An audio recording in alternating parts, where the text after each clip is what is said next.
పరిశుద్ధ గ్రంథం నుండి కీర్తనలు 41వ అధ్యాయం చదువుకుందాం. ఇప్పుడు ప్రార్థన.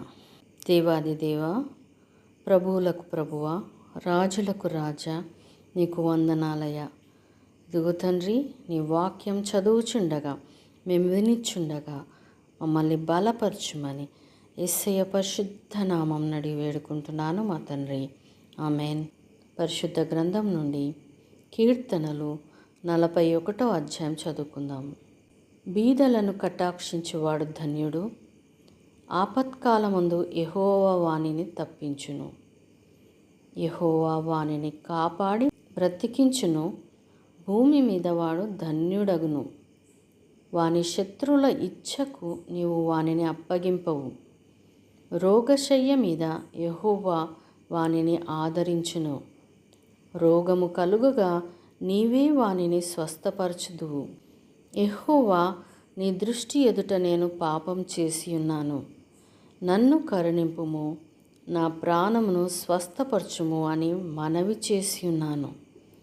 అయితే నా శత్రువులు నా విషయమై చెడ్డ మాటలాడుచున్నారు. వాడు ఎప్పుడు చచ్చును, వాని పేరు ఎప్పుడు మాసిపోను అని చెప్పుకొంచున్నారు. ఒకడు నన్ను చూడవచ్చిన ఎడల వాడు అబద్ధమాడును. వాని హృదయము పాపమును పోగు చేసుకొంచున్నది. వాడు బయలు వెళ్ళి వీధిలో దాని పలుకుచున్నాడు. నన్ను ద్వేషించు వారందరూ కూడి నా మీద గుసగుసలాడుచున్నారు.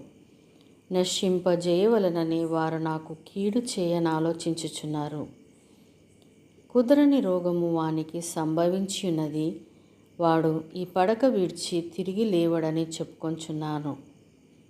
నేను నమ్ముకొని నా విత్తుడు నా ఇంట భోజనం చేసినవాడు నన్ను తన్నుటకై తన మడిమెనెత్తెను. యెహోవా, నన్ను కరుణించి లేవనెత్తుము.